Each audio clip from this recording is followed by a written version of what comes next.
What's up, magical misfits? Drew here, and as I guess you figured out by now, today I'm going to be giving you a little tour of my altars and shrines. First things first, there's one that I will not be showing, and that is purely because it's my husband's. We share the two altars, but 3 of the shrines are mine, pretty much personally alone, and then he has his. I don't know if he considers it an altar or a shrine. I would consider it a shrine, but I don't tell other people how to define these things. So I'm not really sure what it is, but either way, it's purely his. It has nothing to do with me, so I won't be showing that. Next, I want to define the words altar and shrine. Now, if I look these words up in a dictionary, I'm not satisfied. They don't align. Well, the word altar does not align with what it is I'm doing. Now, if you look in a book about magic, or maybe even on Wikipedia or what have you, there's probably something that's a lot closer to what I mean when I say altar, but regardless, quickly I want to define these words just to make it clear what it is I am talking about. Not because I'm trying to establish a definition for these things, it's just what they are in my practice. So for me, an altar is a space for working magic. And this space may or may not have a particular theme. So it could be a protection altar, a love altar, or a prosperity altar, in which I personally would do workings for those specific things. Or it could be a catch-all, just what I call a working altar, where I would do any kind of working. So I could do all of those workings and more. Whereas for me, a shrine is a place of devotion and worship. It is for holding space for something, maybe honoring something. I do not do magic at shrines at all. I may charge an oil or a spell on my shrine. My shrine may even be a home for a spell. I mean, not just the spell, but the spell may live there because it fits the theme, if you will, of the shrine. But I do not do workings at shrines at all. That's not what they are to me. And shrines are always specific. Like, I don't have a catch-all shrine that can be for anything. A shrine is for one specific intent, for one specific thing, and it's nothing else but that. So for me, that's the difference between an altar and a shrine. The main difference is a shrine is well-defined and I don't do magic at it. And an altar may or may not be well-defined and I do magic at it. I work magic there. So basically, that's it. So we're all clear what it is I'm talking about when I'm showing you, when I'm taking you on this little tour. Another thing I'd like to talk about is feeding my altars and shrines, but I want to go ahead and show you the altars and shrines first. Okay, so I apologize. The lighting isn't going to be great because the window is right here beside. As I move in closer, it should get better, but this is sort of the shrine to the dead here. It goes up the wall. I'm going to start on the top shelf up here. So sorry about the shadows. You can see back here, there's a Lady Guadalupe. She's part of this for me. My husband is half Mexican, so it's part of his heritage and it just feels right. I don't know how else to explain that. At any rate, you can see these little skull candle holders. I just think this is a pretty ornate bottle. There's some stuff up here that isn't overtly death related, but it is, you know, I've got these little urn type containers that have wisteria in them. This beautiful picture was created by Trish from BeanbagHagWag, and obviously it fits in beautifully. My little fluorite skull here, well, this is actually my big one. I have another little one. As you can see, I need to clean. It is dusty and I do need to clean all of my shrines. Here's the other skull holder. This is actually a mortar and pestle that belonged to a witchy sister who has passed. So it lives here on the death shrine. I do use it occasionally though, sort of special occasions. And you move down and here we have again, it's sort of the Virgin Mary, Icy Guadalupe, Santa Muerte happening here. This is just like a patch for a jacket or whatever that my husband has. And we've designated it to this area. This is a shadow box of one of my dear soul sisters who passed away. She actually gave me the name She Who Walks Between the Worlds. and another shadow box for my mother and her father. This is my ancestor Rattle. This box has things that belonged to my mother in it, trying to get a good angle here. A little feather. This is just a little tchotchke. Here's a little sodalite skull and a piece of amethyst that I associate with my mother for some reason. This is Samhain oil. I call it my death oil. It was also made by Trish from BeanbagHagWag. This is my spirit dust, spirit powder. I have a video on my channel where I made this. It is, for me, this spell bottle is to connect with my great-grandfather. He was Native American, and that will explain some of the other things going on here. But I really wanted to connect more fully with that side of my family. The stone behind here is called a shaman stone. Here's a little buffalo nickel that was turned into a pendant, a little tiger's eye owl, a death candle. Here is some rum, obviously a skeletal sugar skull. It's an incense burner. This was made for me by Daina TheShadowMoonWitch here on YouTube. And it is meant to represent Santa Muerte. This oil back here is my prosperity oil that was made for me by Jonna, who was Artemis Nightingal here on YouTube. She was also the owner of that mortar and pestle. Another little owl. These beautiful beads are my ancestor beads that were made for me by Erica, formerly of Raw Spirit here on YouTube. I love them so much. They have little skulls and moss agate. This is my ancestor candle. I have a video talking about how I do all this with my ancestor candle on my channel. Up here, I've got some sweetgrass on top of this little skull mask that my daughter painted one year when she was in grade school, and we had a Samhain party at the witchy shop I worked at. Picture of my mother, of my soul sister who gave me my name. This was my mother's chakra necklace, something my daughter made.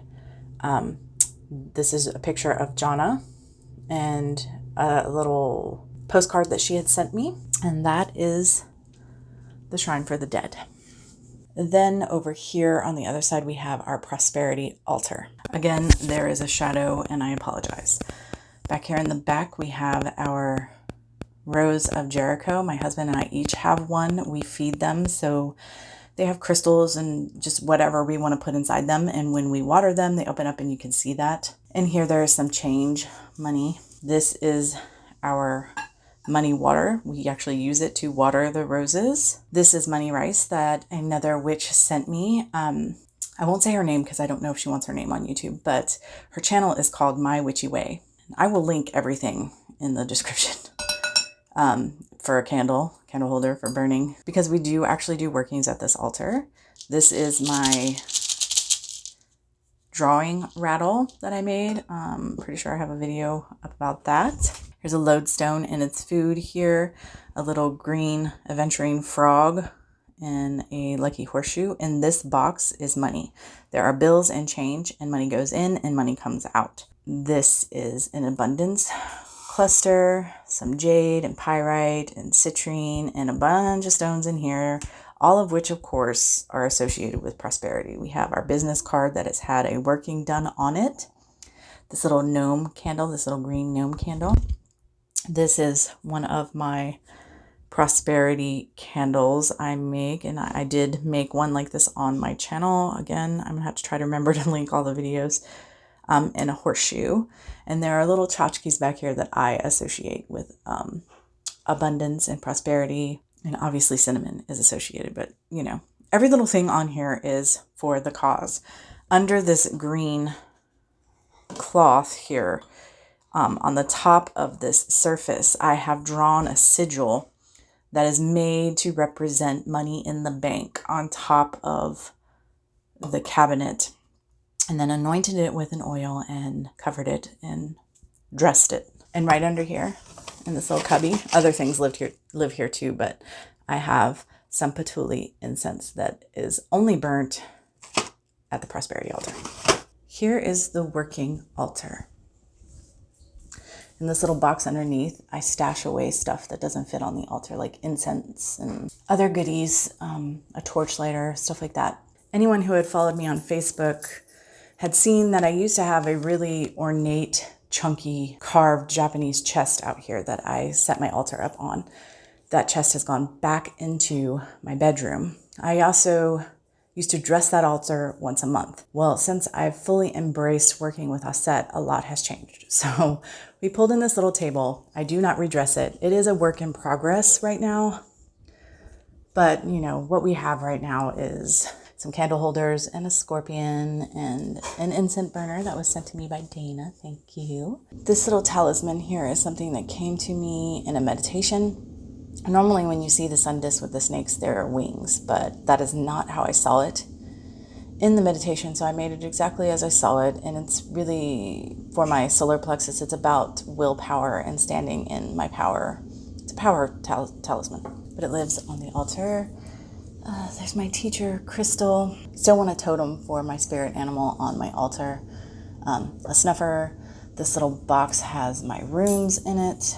My magic cards that were sent to me by Little Cosmic Crow. I won in a giveaway. Some of you may recognize Face, my son that made that for me a couple years ago in ceramics class, and it holds some of our incense in there. This box is holding parchment in the top for spells. In this drawer, we put matches and lighters. And down here is where I keep a great many of my oils. So many of my oils are tucked away inside of there. This little guy I use to carve candles, one of my husband's candles. This is a spell bottle for home blessings that a friend of mine and I made after the hurricane came through and wrecked our homes. There's another spell back there, but that's working for someone else. My quill for writing, occasionally writing spells with. I have a little aventurine alligator crocodile back there, a scarab I made from air dry clay. This is, the common term for it is Isis knot. It is for protection. I wear it during spellcraft. And there is some sycamore below it because that is a wood that is sacred to Aset and other goddesses from the Egyptian pantheon. There's a blue lotus. Obviously, this is a little statue of Aset. In this box are my magical inks. There's a little cat representing Bast, some salt. These are gritting stones that I use when going into journey and things like that. This is a antique mortar and pestle. It's made of wood. That's why I have it up here, because wood was sacred in ancient Egypt. Some serpentine on a snake, obvious symbolism there. This is a piece of smoky quartz. It's actually tied to a spell, so it lives here on the altar. This is something I made, a little pendant I made for Aset, and I forget what these are called off the top of my head, but they are, I use them in spellcraft. They add potency, and they're connected to Aset. In this little wooden box lives my pendulum. Our smoke wands are here. This is a little rock that was made by Trish from BeanbagHagWag, and this is a snake bracelet that is my husband's. Here is an offering and a huge chunk of lapis, which has become really important in my path and practice. And then this beautiful blade was also gifted to me by Daina TheShadowMoonWitch. So this is where magic is worked.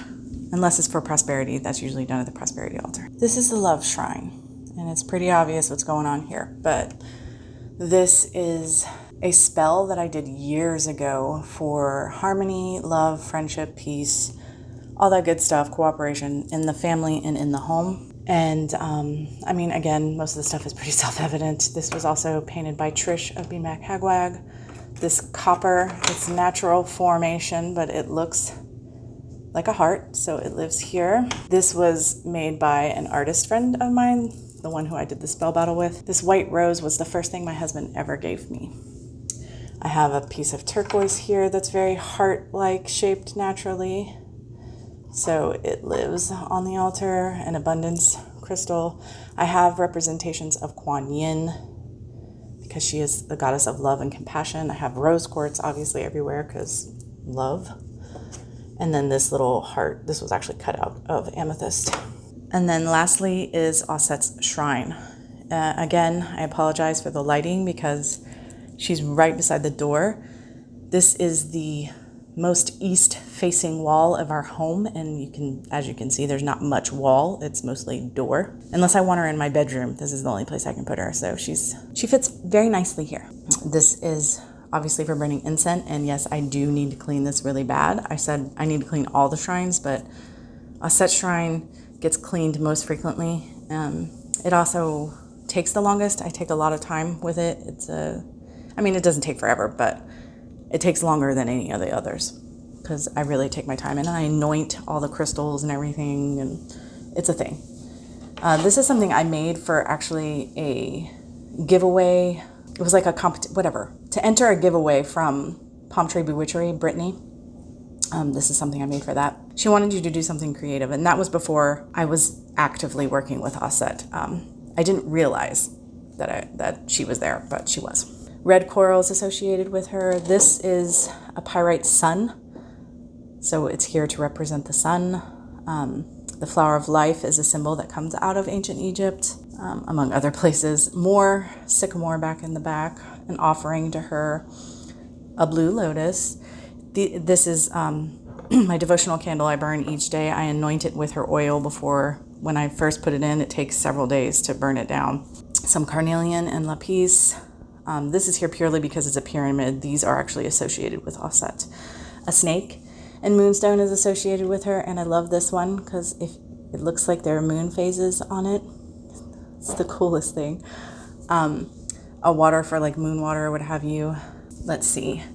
I've got a little scarab charm here. This is an air plant. I got some wax on it. I got to peel it off, but a feather that was sent to me by a friend. I associate red with Auset, even though there are other colors.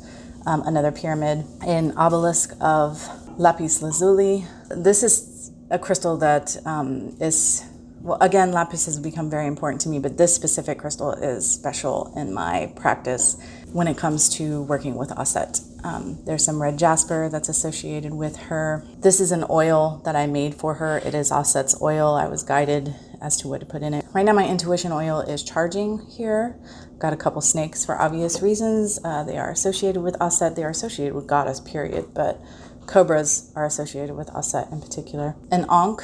This is a ring that was is my husband's, but he doesn't really wear it very much, so it lives here. This is, it's meant to represent the third eye, but to me, it's very Egyptian-esque.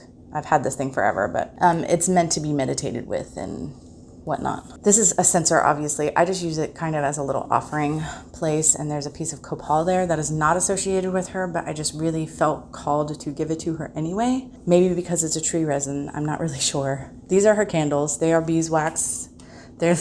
So they like bend all kinds of ways because they're all thin, but like they're easy to manipulate and move around. It's fine. This beautiful spell bottle here was sent to me by Trish from BeanbagHagWag. It is for Auset. I love it so much. I can't even tell you. It's got stuff written all over. It's just the coolest thing. This is my capet oil that I make here. This is Auset. I love this representation of her. And she is wearing one of my bracelets right now. It's fluorite with tanzanite on it. I hope to get her own jewelry, but right now she's wearing mine.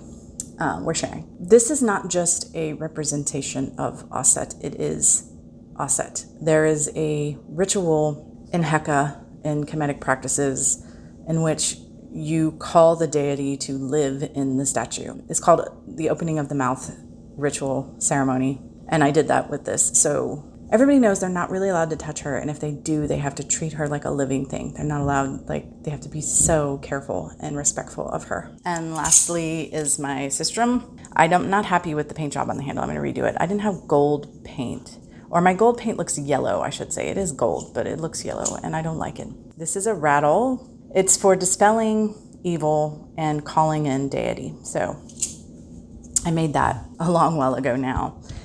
In this cabinet that she's sitting on, the top two drawers are for her. It's the part of the shrine. So Like in here I have incense, and in case I need a torchlight for some reason, there's more incense in this box.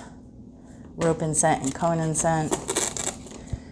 Matches. This is my travel altar right here. This is my ritual necklace that I wear only in specific rituals, special rituals. This is Palo Santo Rose snow water that I use to cleanse her altar with. This is a spell for me. I keep all the matches and the incense sticks and I burn them later in ritual fire. I keep all the leavings for her incense here, all the ashes. This is a snuffer. And then in here I have the oracle deck that I work with every day for her, with her. This is a book for keeping notes and everything on her. That is a candle holder, a quartz candle holder that I use when I meditate. I put crystals inside of it and hold it in my lap. This is my Wildwood tarot deck. This is a balm that is made similarly to her oil that is used for muscle ailments. There is a petrified wood massage wand down there. This is a candle for her festivals. She has many festivals through the year.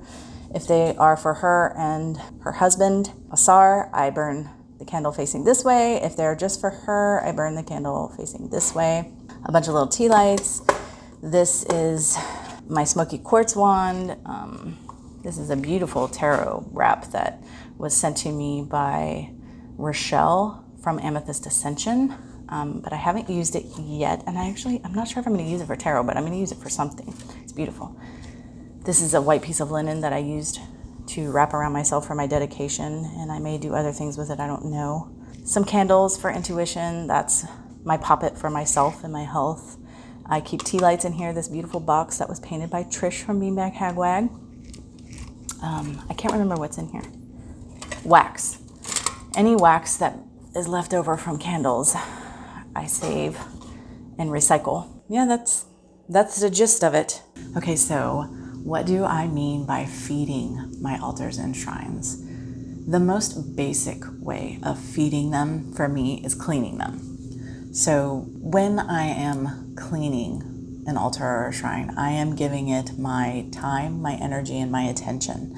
This is feeding it. It's giving it something. So that's just the most basic way I can do it. If I anoint a shrine or an altar with oil, if I energetically cleanse them with a smoke wand or a cleansing spray or something of that nature, I'm feeding them. Anytime I give them any kind of little trinket. So for example, my prosperity altar, I will often put money in and take money out in that little box. Anytime I put a little crystal up there, an herb, anything like that that I'm adding into that space, I'm feeding it. With my love shrine, actually feeding loving memories, thoughts, and energy into that shrine. With Asset's shrine, I want to eventually, I'm not sure exactly how I'm going to do it yet, but I want to sort of decorate the actual shrine, the actual box,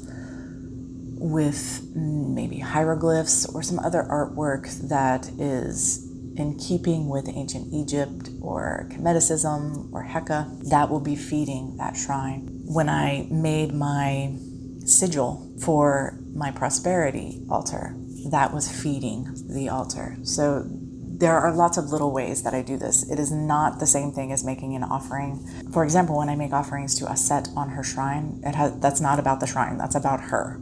Well, her and me. It's more about me, really. But I am making that offering to her. I don't make offerings to the shrines or the altars. I feed them. I'm adding energy, intent, time, attention, care, like any little thing that I put in there. I am just reinforcing what it is and giving more energy and intention to that. Again, they have a specific purpose. So to love, to prosperity, to my work with Asset, whatever, to the dead, whatever that may be. It's about strengthening that space, that connection, that energy, that intention. Hopefully that makes sense. So thanks so much for hanging out. I hope you enjoyed the little tour, and until next time, much love and gratitude.